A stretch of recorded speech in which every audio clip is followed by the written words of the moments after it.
नमस्कार, सरोकार संवादमा यहाँलाई स्वागत छ। म श्रीकृष्ण न्यौपाने। कोभिड-19 लागि यता विश्वकै अर्थतन्त्र धराशयी भइरहँदाखेरि विश्वमै यस्तो प्रक्षेपण भइरहेको छ कि अबको केही वर्ष अर्थतन्त्र निकै अस्तव्यस्त हुनेछ र यो अस्तव्यस्तले नेपाललाई पनि छोएको छ, किनकि नेपालको पनि यो हवाई क्षेत्रदेखि लिएर टुरिज्म, कृषि, हरेक क्षेत्रहरूको जुन जहाँ चाहिँ आर्थिक गतिविधि हुने गर्थ्यो ती सबै ठप्प छन्। तर भाइरसको यो सङ्क्रमणको दर अलिकति घट्दै गयो। अब भदौ 1 गतेबाट चाहिँ हामी फेरि पुनः अवस्थामा फर्कनुपर्छ कि भन्ने जुन तयारी भइरहँदाखेरि अब भदौ 1 गतेबाट आन्तरिक तथा बाह्य हवाई उडान भइरहँदाखेरि हाम्रो तयारी के कस्तो छ र हवाई क्षेत्रले यो 5 महिना झन्डै 5 महिनामा भोगेको क्षतिपूर्ति अब कसरी पूर्ताल गर्न सकिन्छ र सँगसँगै सरकारले ल्याएको बजेट अनि मोनिटरी जुन पोलिसी छ त्यसले पनि अलिकति टुरिज्मलाई थोरै राहत दिन खोजे जस्तो पनि देखिन्छ। सरकारको यो राहत र यो सहयोगले निजी वायु सेवा सञ्चालकहरूले कस्तो अनुभूति गरिराख्नु भएको छ र सँगसँगै भदौ 1 गतेबाट हुने हवाई सेवाको तयारी कसरी अगाडि बढिराखेको छ र सर्वसाधारण नागरिकले पनि त्यसका कतिपय प्रावधानहरू हुन सक्लान्, ती प्राविधिक पक्षहरू के हुन्छन्, के जान्नुपर्ने हुन्छ, यी र यस्तै विषयमा आज हामी छलफल गर्दैछौँ। यसका लागि आज मसँग हुनुहुन्छ नेपालको एभिएसनमै केही गरौँ भनेर विदेशका पनि धेरै अपर्च्युनिटीहरू गुमाएर नेपाली माटोमै बसेर केही गर्न सकिन्छ कि भनेर अनवरत रूपमा 2 दशकदेखि यो एभिएसन क्षेत्रमा सक्रिय एकजना युवा उद्यमी भनौँ, उहाँ हुनुहुन्छ आज हामीसँग। उहाँ हुनुहुन्छ हेली एभरेस्टका सञ्चालक योगराज कणेल, जो चाहिँ वायु सेवा सञ्चालक सङ्घका प्रवक्ता पनि हुनुहुन्छ। आज हामी उहाँसँग बसेर समग्र नेपाली हवाई आकाशको पनि कुराकानी गर्नेछौँ। स्वागत छ यहाँलाई कार्यक्रममा। Thank you so much. हजुर, अब यो कोभिड-19 को सङ्क्रमण अलिकति कम हुँदै गयो भनिरहँदाखेरि पछिल्लो समय फेरि कम्युनिटीमा देखा पर्दैछ। अब हामी चाहिँ भदौ 1 गतेबाट अब हवाई सेवा सुचारू गर्छौँ भनेर केही निजी कम्पनीहरूले त टिकट पनि बुकिङ गरेको अवस्था पनि छ। तसर्थ अब यो भदौ 1 गतेबाट हामी पूर्ण रूपमा तयारी अवस्थामा रहेको हो कि अझै थप यो परिस्थितिलाई चाहिँ आकलन गरेर मात्रै अगाडि बढ्नुपर्ने अवस्था छ? यसलाई अलिकति अलि ब्रोड दृष्टिकोणले हेर्नुपर्ने मैले अनुभूति गरेको छु। कसरी भने हवाई क्षेत्र भनेको मोर डिसिप्लिन क्षेत्र हो। यहाँ हामीले प्रत्येक प्यासेन्जरलाई ल्याउँदाखेरि जसरी स्क्रिनिङ गर्छौँ, त्यो स्क्रिन भएर हाम्रो कन्सेप्ट के हो भने स्वस्थ नागरिक मात्रै हवाई जहाजमा यात्रा गर्नुहुन्छ भन्ने कन्सेप्ट हो। तर अहिले यहाँले भने जस्तो यस केही सोच्नुपर्ने बाध्यताहरू छन्। जस्तै अहिले कम्युनिटीमा सुरुको मलाई लाग्छ 1 हप्ता 10 दिन 15 दिनसम्म हामी अलि अनुशासित पनि रह्यौँ, घरमै रह्यौँ, बाहिर हिँड्दा पनि मास्कको प्रयोग गऱ्यौँ, डिस्टेन्स कायम गऱ्यौँ, सबै कुरा गऱ्यौँ। तर अहिले पछिल्लो चरणमा आएर हामी नेपाली सबै भन्छौँ अनुशासन अलि यो कोभिडको सन्दर्भमा सरकारले दिएको अथवा स्वास्थ्य मन्त्रालयले सर्कुलर गरेको यो स्वास्थ्यसित रिलेटेड विशेषज्ञहरूले भनेका कुराहरूमा हामी हेलचेक्राइ गरिरहेछौँ, जसको कारणले अहिले तपाईँलाई मलाई लाग्छ अहिले भिडभाड बढिसकेको छ। तपाईँ तरकारी बजार जानुहोस्, दुकान जानुहोस्, हिजोसम्म डोरी लागेको थियो, आज खोलेर भित्र तपाईँ त्यो चाहिँ भइरहेछ। कमसेकम अहिले सरकारले के भन्छ 2 मिटर, पहिला 1 मिटर थियो, यो झन् दूरी बढाएको छ। तर पनि त्यो मानिराखेको अवस्था छैन। अहिले चाहिँ नि नेपालीहरूले यो मानिरहेको, यसको प्रभाव अहिले तराईका जिल्लाहरूमा बढी बढ्यो, किनभने क्राउड तराईको जिल्लामा, अथवा यसलाई मास्क लगाउने, दूरी कायम गर्ने अथवा सेनिटाइज गर्नेलाई अलिकति उहाँहरूले हेलचेक्राइ गरेको कारणले तराईतिर अलिकति यसको प्रभाव बढाएको छ। जस्तै नेपालको सन्दर्भमा जहाँ भिड हुन्छ त्यो एरियामा बढी देखिन थालेको छ अहिले पछिल्लो चरणमा। अब हिजोसम्मको हाम्रो मृत्युदरलाई हेर्दाखेरि के थियो भने केही न केही रोग भाकाहरूको स्थिति थियो भने अब युवाहरू पनि मर्न थालेको स्थिति देखिया छ। त्यसकारण हामीले हेलचेक्राइ गरेका छौँ। एभिएसन खोल्नको लागि हामीले के छ भने स्ट्यान्डर्ड अपरेटिङ प्रोसिड्युर, यहाँको भाषामा भन्नुहुन्छ भने प्रोटोकल प्रयोग गरेर प्रोटोकलमा बसेर डिसिप्लिनमा गऱ्यौँ भने हामीले चाहिँ नि मलाई लाग्छ यसलाई चाहिँ नि यो रोगको निवारणको अहिलेसम्म दबाई त निक्लेको छैन, यसको भ्याक्सिन आएको छैन। रोकथामको लागि यसको उत्तम उपाय अहिलेसम्मको रिसर्च र अहिलेसम्मका भनेका विशेषज्ञ भनाइअनुसार मास्क प्रयोग गर्ने, दूरी कायम गर्ने, हिजो 1 मिटर भन्ने थियो, आज 2 मिटर भन्ने छ, 6.5 फिट कायम गर्नुहोस्, सेनिटाइज गर्नुहोस् र यो प्रोटोकल जति पनि प्रोटोकलहरू स्वास्थ्य मन्त्रालयले अथवा WHO ले दिएको छ यसलाई कायम गऱ्यौँ भने हामी यो रोगबाट बच्न सक्छौँ, यसलाई नियन्त्रण पनि गर्न सक्छौँ। अरू देशको तुलनामा हामी कहाँ अहिलेसम्म धेरै राम्रो परिस्थिति छ। मृत्युको सङ्ख्या सरस्वती हेर्नुहुन्छ भने 14% मात्रै यो रोगले मरेको हो भनेर पहिले मर्नुभन्दा अगाडि थाहा भएको छ। बाँकीको मृत्यु कस्तो छ भने मृत्यु पश्चात मात्रै कोरोना भएको छ र अब मैले यही फेरि यहाँ रोकेँ, माफ गरौँला। जस्तो अहिले पछिल्लो समय जसरी सार्वजनिक यातायात सरकारले जिल्लाभित्र खोल्न दिएको छ र त्यहाँ पनि एउटा निश्चित प्रोटोकलहरू चाहिँ जारी गरिएको थियो, तर त्यो प्रोटोकलको फलो गरेको देखिँदैन। हेर्ने हो भने तपाईँ चाहिँ उभिएर पनि मान्छेहरूले यात्रा गरिरहेका छन्। अब त्यस्तै किसिमको अवस्था हवाई क्षेत्रमा पनि नहोला भन्न सकिने आधार, अथवा त्यसलाई स्ट्रिक्टली यहाँहरूले कसरी चाहिँ लागू गर्न सक्नुहुन्छ? यो हवाई क्षेत्र भनेको बस जस्तो चाहिँ होइन यहाँलाई म भनौँ, किन जति सिट छ त्यो सिटभन्दा एउटा पनि सिट एलोकेट हुँदैन। र अर्को के हो भने पहिलो स्क्रिनिङ एयरपोर्ट अथोरिटीले गर्छ, दोस्रो स्क्रिनिङ हामी एयरलाइन्सले गर्छ, तेस्रो स्क्रिनिङ मेबी सुरक्षा निकायले गर्छ, चौथो स्क्रिनिङ फेरि एयरक्राफ्ट चढ्नुभन्दा अगाडि हाम्रो ग्राउन्ड स्टाफले गर्छ। भन्दाखेरि यो स्क्रिनिङको जुन पार्टो छ कहीँ पनि डुप्लिकेट इन्सपेक्सन जस्तो फर्स्ट सेकेन्ड थर्ड भन्दा तपाईँ बचेर निक्लने चान्स हुँदैन। सडकमा तपाईँले भन्नुभयो, बसमा के हुन्छ सिङ्गल स्क्रिनिङ हो। अहिले मैले देखिरहेको छु, जस्तै सहचालकले सेनिटाइजको दिएको र प्रक्रिया मात्रै पुऱ्याएको जस्तो देखिन्छ, तर हामी कहाँ त्यस्तो हुँदैन। एभिएसन भनेको यस्तो मोर डिसिप्लिन क्षेत्र हो जहाँ चाहिँ नि कम्प्लिट तपाईँको फलो गर्नुपर्ने हुन्छ, त्यति मात्र होइन। र सिभिल एभिएसन अथोरिटीको एउटा इन्सपेक्सन निकाय छ, उसले हामीलाई वाच गरेर आउँछ। र हामी पनि यो विज्ञताको क्षेत्र हो, यो हाइली स्पेसलाइज क्षेत्र भएको कारणले यसमा चाहिँ नि हेलचेक्राइ गऱ्यो भने म नै पर्छु भन्ने सबै एक्सपर्टहरूलाई यो वेल नोन छन्, नलेज छ। प्रत्येक पटक हामीले यसको ट्रेनिङ गरिरहेको छौँ र यसका रिहर्सलहरू गरिरहेको छौँ। अनुशासित तरिकाले काम हुन्छ भन्नेमा हामीले प्रोटोकल फलो गर्छौँ भन्ने कुरामा यसमा दुविधा नै छैन। ठिक छ। अब यो खुलिसके पछाडि जुन भाडा दरमा पनि यात्रुहरूको मुख्य चासो हुन्छ, भाडा दरमा केही परिवर्तन गर्ने सोच बनाउनु भएको छ कि पुरानै भाडा दरमा यहाँहरूले चाहिँ सेवा दिनुहुन्छ? यसमा यस्तो छ, अब सिभिल एभिएसनले हामीलाई स्ट्रिक्टली भाडा बढ्नु हुँदैन भनेर भनेको छ अहिलेको स्थितिमा। त्यस कारण हाम्रो भाडा दर के हुन्छ भने अहिले यहाँलाई जानकारी होला, काठमाडौँ एयरपोर्टबाट यो सुरुवात भदौ 1 देखि सुरु गर्दाखेरि maximum 30 flight, maximum number of passenger 350 and total 15% to 25% जान सक्ने गरी एउटा सेलिङ तोकेको छ। यसले गर्दा के हुन्छ नि, तपाईँलाई म भनौँ एउटै एयरक्राफ्टमा तपाईँको 350 प्यासेन्जर डिभाइडेड बाई 30 गर्दाखेरि कति हुन्छ भने 11.65 भनेको 12 प्यासेन्जर पर फ्लाइट हुन्छ भन्ने अनुमान हो। तपाईँको 72 सिटको जहाजमा 12 सिट लिएर जाँदै हुनुहुन्छ भने दूरी त अटोमेटिकली कायम भयो 1 होइन। तर यो भन्दै गर्दा हाम्रो कुनै जहाजमा बढी हुन सक्ला, कुनैमा कम होला। तर रेसियो 11 जनाको देखियो, रेसियो देख्दाखेरि 12 जनाको देखिन्छ। त्यति प्यासेन्जर उडाएर यहाँहरूको लगानी अथवा यहाँहरूको चाहिँ मुनाफा हुने सम्भावना त छैन होला? कम्प्लिटली छैन, किनभने लगभग 70% प्यासेन्जर नभइकन हाम्रो मुनाफा जाँदैन। हेर्नुहोस्, त्यसभन्दा माथि त्यो त डिओसीलाई मात्रै 70% प्यासेन्जर चाहिन्छ। र यहाँले भने जस्तो अहिले सुरुवात हामीले बन्द गरेर राखेर मात्रै पनि त भएन नि, सुरुवात गरिसकेपछि केही न केही प्यासेन्जर मुभमेन्ट बढ्छ। यति बेला बढ्छ, यति बेला अहिले हामीलाई चाप छ, तर यति बेला खोल्न दिएन। किनभने हुन त एउटा स्ट्यान्डबाईमा राखेको छ सरकारले, बाढी पहिरोको आज पनि पानी पर्ने, भोलिसम्म जाने, 16 गतेसम्म यो चाहिँ पानीको प्रभाव रहने मनसुनको भनिरहेछ।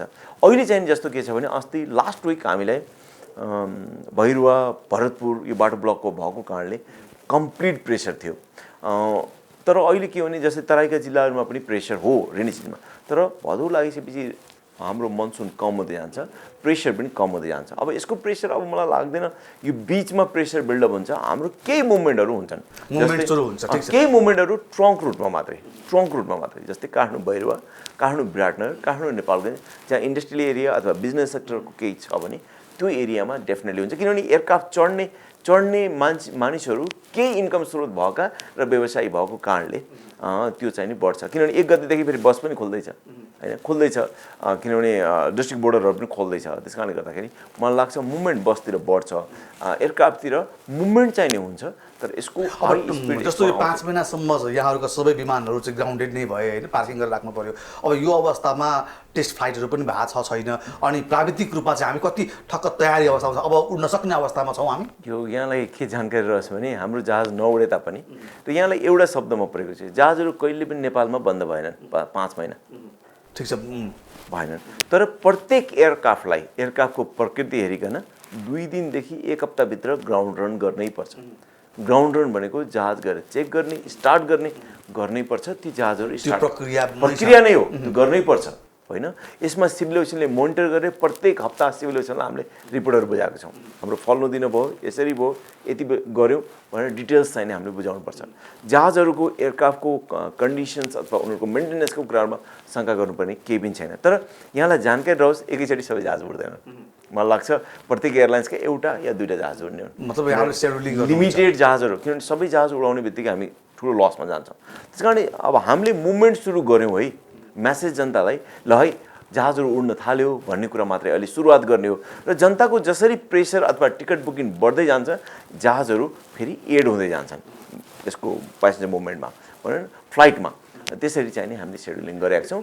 तयारीको अवस्थामा त हामी तयारी अवस्थामा हिजो पनि सरकारले सुरुदेखि नै स्ट्यान्ड बाई राखेकै थियो, किनभने हवाई सेवा भने अत्यावश्यक सेवा अन्तर्गत पर्ने भएको कारणले बन्द चाहिँ नि कहिले पनि भएको छैन। भन्छ हामीले त्यसको जे गर्नुपर्ने हो त्यो प्रक्रियाहरू चाहिँ गरेर राखेका छौँ। यद्यपि हामीले सेवा नदिए पनि त्यो काम चाहिँ भइरहेको छ। ठिक छ, अब भिजिट नेपाल मनाउने हाम्रो चाहिँ तयारी भइरहँदाखेरि यस्तो किसिमको महामारी आयो होइन। एक किसिमको उत्साह नै थियो, सरकारले पनि एकदमै उत्साहवर्धक तरिकाले चाहिँ रङ्गशालाबाट भिजिट नेपालको चाहिँ इनागुरेसन गरेको पनि हो।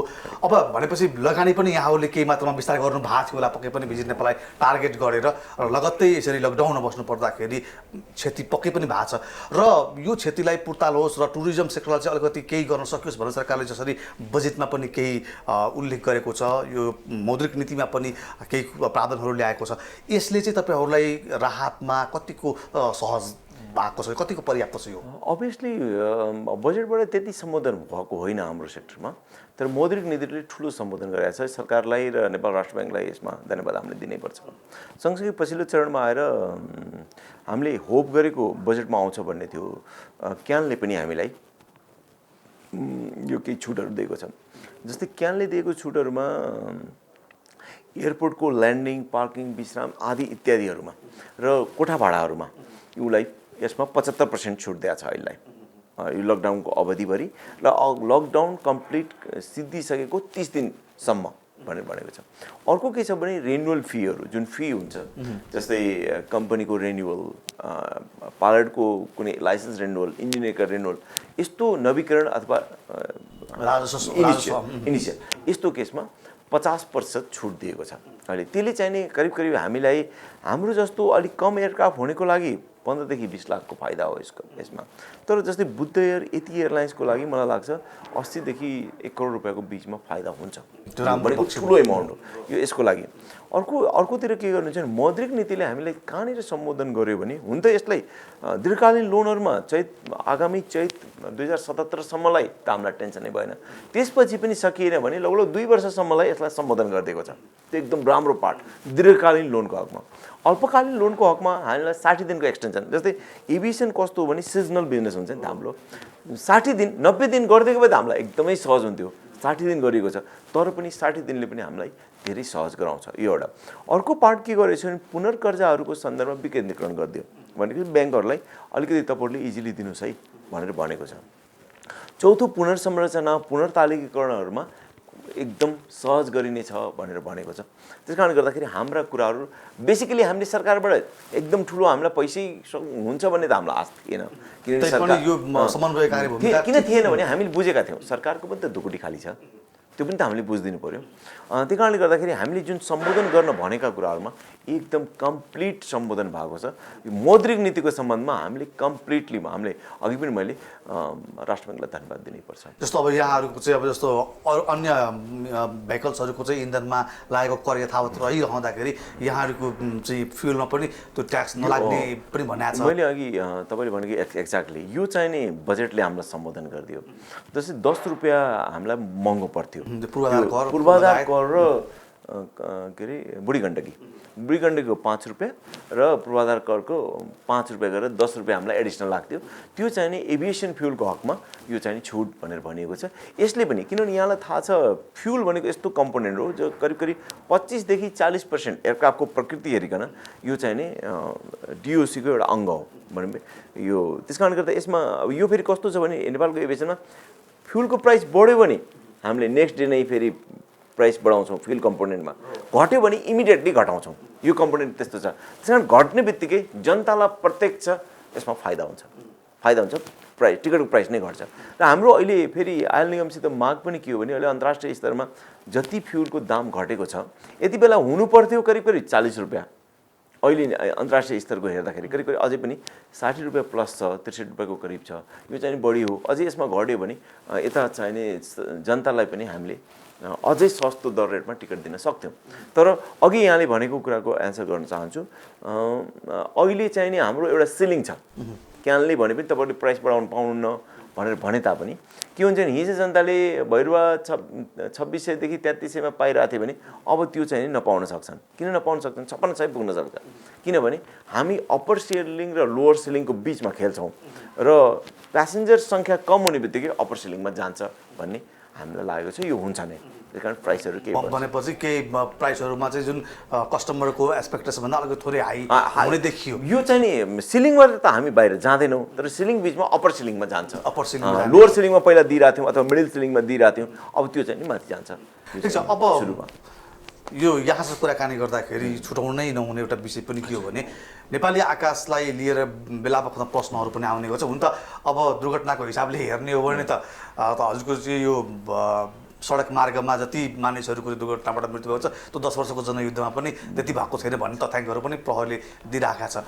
यद्यपि यो हामीसँग अलिकति टेक्निकल्ली भन्दाखेरि पनि मानवीय पक्ष चाहिँ अलिकति कमजोर भएको कारणले बढी नेपालको हवाई क्षेत्र चाहिँ अलिकति बढी अप्ठ्यारो अथवा कमजोर अवस्थामा छ भन्ने भनिरहँदाखेरि हामीसँग दक्ष जनशक्ति उत्पादन गर्न सक्ने संयन्त्र अलिकति कमजोर भएको हो कि के कारणले चाहिँ अलिकति बेला बखतमा यस्ता प्रश्नहरू रेज हुने गर्छन्? यो यहाँले एकदम जायज प्रश्न उठाउनु भयो। नेपालको एभिएसन सेक्टरमा जुन रेसियोमा एक्सिडेन्टहरू भएका हुन् त्यसले प्रश्न उठाएको हो। अहिले पछिल्लो चरणमा आएर एक्सिडेन्ट रेट घटेको छ, धेरै नै घटेको छ। र अहिलेसम्मको स्थिति हेर्दाखेरि 98% करिब करिब 95 to 98% मानवीय डिसिजन मेकिङ भनिन्छ। 2% टेक्निकल फेलियरको रूपमा हेरेका छौँ।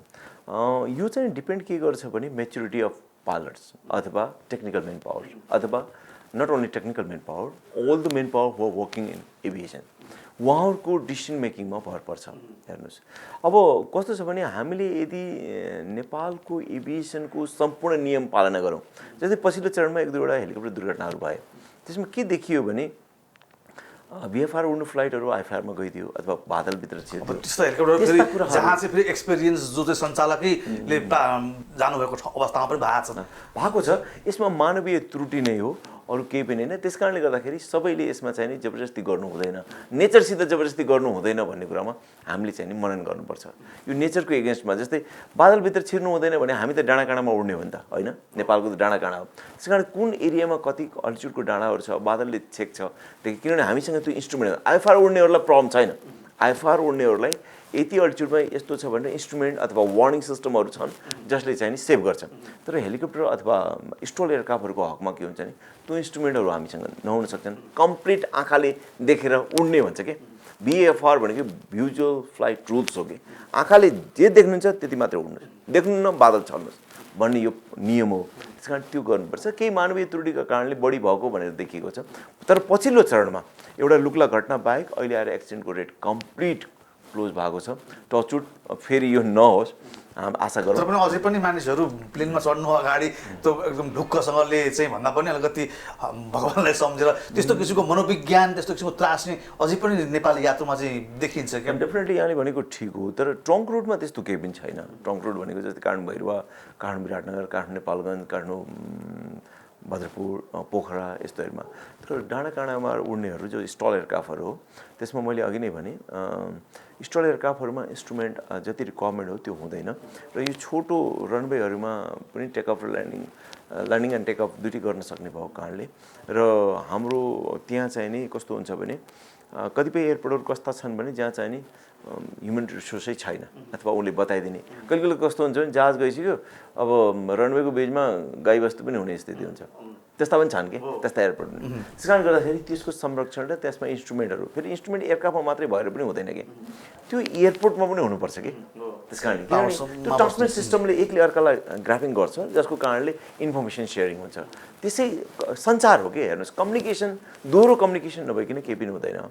यसमा अहिले हाम्रो मुलुक कस्तो छ भने डेभलपमेन्टकै फेजमा छ, तर पहिलाको तुलनामा धेरै नै प्रगति भएको छ। तर यहाँले पछिल्लो चरणमा हेर्नुभयो भने यो 3 वर्षको रेट हेर्नुभयो भने हामी कालो सूचीमा परिसकेपछि नेपालमा धेरै नै प्रगति भएको छ। एभिएसन सेक्टरमा धेरै राम्रो सुधारहरू भएका छन्। धेरै सुधारहरू हामीले सेफ्टीका सेक्युरिटीका कुराहरूमा एकदम ट्रेमेन्डसली यहाँ सुधार भएर अहिले चाहिँ नि तपाईँको यो एक्सिडेन्ट रेट चाहिँ घटेको छ। यो चाहिँ मान्नै पर्छ।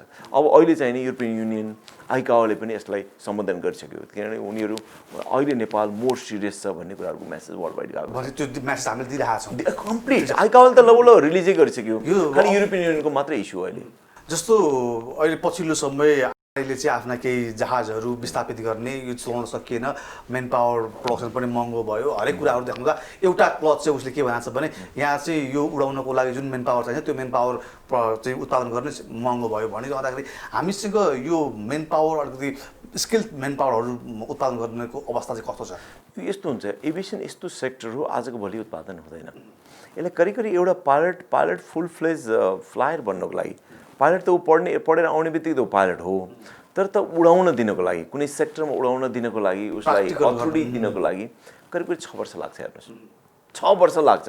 नियम के छ भने ऊ आउँछ, ट्रेनिङ गर्छ, पाइलट मतलब पिआइसी अथवा इन्स्ट्रक्टर पाइलटसित ऊ ट्रेनिङ गर्छ, पटक पटक जान्छ, त्यो सेक्टरमा उड्छ, उसले अनुभव गरेपछि बल्ल छोड्ने। किनभने यो हेर्नुहोस् आजको भोलि छोडिदिने बित्तिकै त ड्राइभरले जस्तो मेरो आकाशमा उड्ने चिज हो, सानो मिस्टेकले पनि कतिपय प्यासेन्जरहरूको ज्यान जान्छ। भनेपछि हामीसँग दक्ष जनशक्ति चाहिँ अलिक कमै छ। दक्ष जनशक्ति छ, जस्तै पाइलट पढेर आएको चाहिँ छन्, तर कस्तो छ भने अहिले ग्याप के देखियो भने रिटायर हुने अथवा एभिएसन छोड्नेको सङ्ख्या बढ्यो पर्सेन्टेज, अनि यता उत्पादनको सङ्ख्या कम भएको कारणले त्यो चाहिँ नि म्याचिङ नभएर कतिपय अवस्थामा तपाईँले विदेशी ल्याएर उडाउनु पर्ने अवस्था छ। पछिल्लो चरणमा पाइलट पढ्न जानेहरूको सङ्ख्या एकदम धेरै छ, तर के देखियो भने सकेसम्म रेडिमेड पाइलट लिने विदेशबाट, यही चाहिँ ट्रेन नगराउने भनेर कम्पनीहरूको त्यो देखियो, किन कस्ट बढी हुन्छ नि त। त्यो भएको कारणले, तर ह्युमन रिसोर्स डेभलप नगरिकन भोलि कम्पनीहरू पनि चल्दैनन्। र एनएसीको कुरा तपाईँले अहिले भर्खर भन्नुभयो, एनएसीको कुरा अलिक फरक हो। यो चाइनिज एयरक्राफ्टहरू जुन वाइट टेबल MS-60हरूको सन्दर्भमा उहाँहरूले कुरा गर्नुभएको, यो अलिकति महँगो भयो। हुन त उहाँले यसमा ट्रेन पनि गर्नुभयो, नगरेको होइन केही पाइलटहरू, तर महँगो भयो। प्यासेन्जर क्यारिङ क्यापेसिटी अब भनौँ न तपाईँको 19 सिटको जहाजमा 13 सिट लिएर लुग्ला उड्दाखेरि प्रब्लम के हुन्छ भने तपाईँको प्राइस आएन नि त, त्यस कारण पनि महँगो भयो। अर्को मेन्टेनेन्स पनि महँगो भयो भन्ने कुराहरू उहाँहरूले गर्नुभएको, तर अरू एयरक्राफ्टको हकमा चाहिँ त्यस्तो चाहिँ होइन।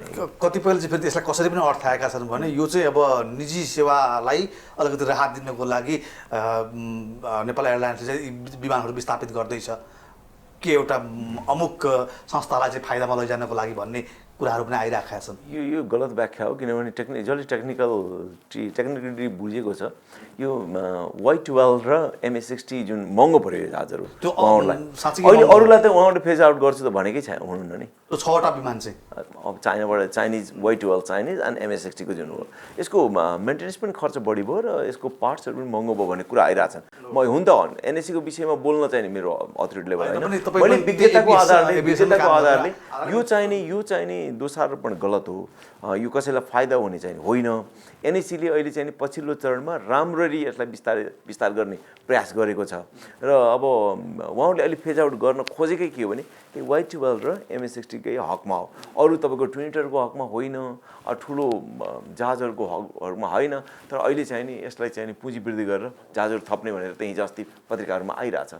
जस्तो यहाँ एउटा हेली एभरेस्टको सञ्चालक पनि हुनुहुन्छ होइन, अब विशेष गरी यहाँले दिने सेवाहरू अब यो अवस्थामा आइपुग्दाखेरि सरकारको पक्षबाट के छ भने झन्डै 41 अर्ब चाहिँ यो पर्यटन क्षेत्रमा चाहिँ लस भयो भनिरहँदाखेरि तपाईँको क्षेत्रमा चाहिँ कति लस भयो, अब त्यसलाई रिकभर गर्ने तपाईँको प्लानहरू के छ? यसमा यस्तो छ, अब टोटल लस नभएर त्यो ट्रान्जेक्सन 41 अर्बको ट्रान्जेक्सन हामीले 3 महिना यो 3 महिनाको रेन्जमा भनेको सिजनमा 15 मार्च टु 15 जुन हाम्रो सिजन थियो।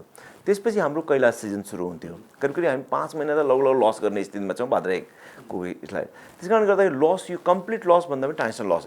यसले के गर्यो भने सरकारलाई आउने करमा पनि लस भयो, जस्तै टाइसन हुने बित्तिकै 15% तिर्नु पर्थ्यो अनि प्रफिटको 25% अब भनौँ न हुन्थ्यो त्यसपछि स्टाफको हुन्थ्यो सबै गर्दाखेरि एकातिर सरकारको लस भयो भने हाम्रो पनि तर प्रफिट लसको हेर्नुहुन्छ भने 8 करोडदेखि 12-13 करोडको हो हाम्रो पछि पनि चाहिँ नि 12% को वृद्धि हुन्छ भनेको थियौँ ठुलो लस हुनु 15 अर्बको लस हुन्छ कि भन्ने अनुमान थियो तर अहिले चाहिँ टोटालिटीमा फ्लाइटै कम्प्लिटली नभएर केही चार्टर उडान मात्रै भएको कारणले हेलिकप्टर साइडको त तपाईँको के छ भने लगभग 96% उडान भएको छैन 4% हामीले रिस्क उडानको लागि भएको छ कतिपय एयरलाइन्स त कम्प्लिट ग्राउन्डेड गर्नुभएको छ त्यस कारणले गर्दाखेरि हेलिकप्टर सेक्टर मोर गरेर लगभग यो चाहिँ सिद्धिने स्थितिमा छ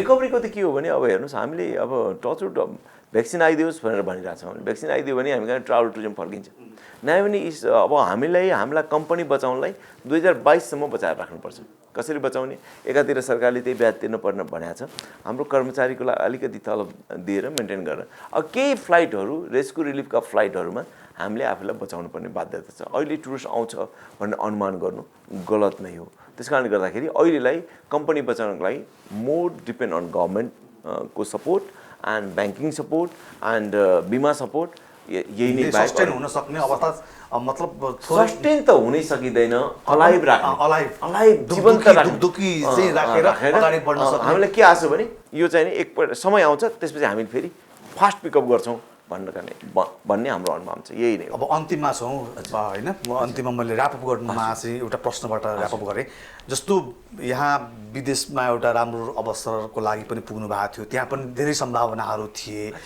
त्यहाँ चाहिँ होइन म यहाँ चाहिँ पढेको सिप यहाँ पढेको कुराहरू लिएर नेपालमा जान्छु र नेपालकै एभिएसन क्षेत्रमा केही गर्छु भन्ने अठोट लिएर नेपाल फर्कनु भयो 2004मा होइन त्यस यता यही एभिएसन क्षेत्रमै हुनुहुन्छ र अब अहिले केही गरौँ भन्दै जाँदाखेरि यो महामारी पनि आइपर्यो यो भलै यो प्राकृतिक कुरा भयो र जुन डिसिजन तपाईँले 2004मा लिनुभएको थियो त्यो डिसिजन अनुसार मैले ठिक गर्दैछु अथवा मैले ठिक गर्नको लागि मैले जुन प्लान गराएको थिएँ जुन मेरा योजनाहरू थिए ती योजनाहरू पुरा गर्नको लागि मैले अब गर्नुपर्ने चुनौती कस्तो किसिमको तपाईँ कहाँ पाउनुहुन्छ यति बेला यो व्यक्तिगत रूपमा त म एकदम सन्तुष्ट छु व्यक्तिगत रूपमा तर मैले जति मेरो एज अनुसार मैले जति सोसाइटीलाई कन्ट्रीलाई दिनुपर्ने त्यो अपर्च्युनिटी मैले पाइनँ सकिनँ भनौँ न अब एकातिर के हो भने त्यो प्लेटफर्म पाउनुपर्छ केही गर्नको लागि होइन धेरै अपर्च्युनिटी अमेरिकामा पनि थिएँ मैले पढ्ने बित्तिकै मैले भने नि नेवाडा एयरपोर्टमा मलाई अपर्च्युनिटी पनि आएको होइन तर मेरो डिसिसन के थियो भने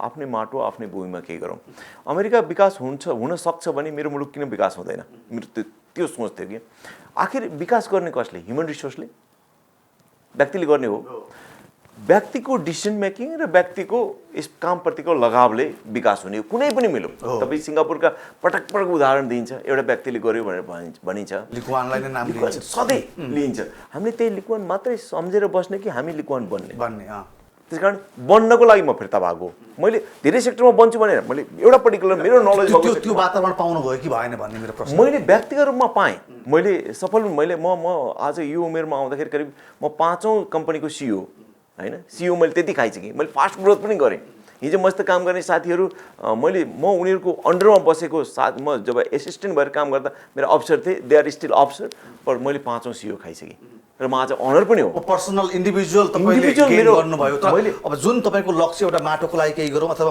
देशको लागि नसके पनि आफ्नो क्षेत्रको लागि गरौँ भन्नेमा चाहिँ अब म चाहिँ मैले 40% चाहिँ नि गरेँ मैले 60% अझै गर्न सकेको छैन स्टिल मेरो अझै 15 वर्ष मेरो अझै काम गर्ने एनर्जी एक्टिभ काम गर्ने एनर्जी छ मैले 15 वर्षमा कहीँ अपर्च्युनिटी पाउँछु र देखाउँछु मैले चाहिँ हुनसक्छ है नेपालमा भन्ने एक्जाम्पल सेट गर्न सक्छु भन्ने छ मैले त्यो त व्यक्तिगत रूपमा गरिसकेको छु मैले कुनै पनि कम्पनीमा काम गरेर कम्पनीलाई एउटा उचाइमा पुर्याउने त्यो मैले जिम्मेवारी कहीँ मैले छोडेको छैन हरेक कम्पनीलाई एउटा उचाइमा पुर्याएको तर के हो भने कम्पनी मात्रै भएन यो मुलुकको प्रत्येक नागरिकले फिल हुने गरी यो मुलुकमा पनि धेरै चेन्जेसहरू ल्याउन सकिन्छ यो मुलुकमा अपर्च्युनिटी छ हिजो आज ब्रेन ड्रेन 1991मा इन्डियाबाट ब्रेन ड्रेन हुन्थ्यो त्यहाँ त्यति बेलासम्म जब मनमोहन अधिकारीले चाहिँ एउटा पोलिसी ल्याउनु भयो त्यति बेला फ्री ब्रेन गेन भयो एउटा चाहिँ नि फड्को टर्निङ पोइन्ट अब नेपालमा ल्याउनु पर्छ र हिजो बाहिर जान सोच्नेहरू फेरि नेपालमा आएर नेपालको प्रगतिमा लाग्नुपर्छ भन्ने मेरो मान्यता हो र यो युवाहरूले गर्ने तपाईँले स्थापित गर्ने पहल गर्दै हुनुहुन्छ र हिजो तपाईँ अमेरिकाबाट फर्किँदाखेरि तपाईँले चाहिँ गलत गरिस् भन्नेहरूलाई त्यति बेला चाहिँ सही जवाफ पनि हुन्छ होला होइन मलाई लाग्छ अहिले पनि उहाँ त सोच्न बाध्य मसँग सँगै गएको साथीहरू अझै अमेरिकामा हुनुहुन्छ they are still working in gas station but अहिले उहाँहरूलाई मैले गरेको डिसिजनमा रङ थिएन भन्ने कुरा उहाँले सोच्नु भएको छ हो मैले व्यक्तिगत रूपमा पैसा कमाउन नसकेको होला बट सोसाइटीको लागि र म एउटा अहिले सोसाइटीमा जुन इस्टाब्लिस भएको छु त्यस अर्थमा मैले गरेको डिसिजनमा म पश्चाताप छैन ठिक छ फेरि यहाँलाई शुभेच्छा शुभकामना यहाँ जुन लक्ष्य छ त्यो लक्ष्यमा चाहिँ यहाँहरू पुग्नुहोस् समय र सम्वादको लागि यहाँसम्म आइदिनु यहाँलाई धेरै धेरै धन्यवाद थ्याङ्क यू सो मच मलाई मेरो आफ्नो कुरा राख्ने जुन मौका यहाँले दिनुभयो र यो सरकार टिभी र यहाँलाई पनि म विशेष आभार व्यक्त गर्न चाहन्छु हजुर सरोकार संवादमा आज हामीले नेपाली हवाई आकाश अनि हवाई क्षेत्रले यो लकडाउनको अवधिमा भोगेको पीडा अनि सँगसँगै त्यो पीडालाई सम्बोधन गर्न सरकारले ल्याएका मौद्रिक नीतिका प्रावधान लगायतका विषयमा छलफल गऱ्यौँ यसका लागि आज मसँग हुनुहुन्थ्यो हेली एभरेस्टका सञ्चालक वायु सेवा सञ्चालक सङ्घका प्रवक्ता योगराज कणेल हवस् त आजको सरोकार संवाद यति नै म श्रीकृष्ण नेउपाने बिदा हुन्छु नमस्कार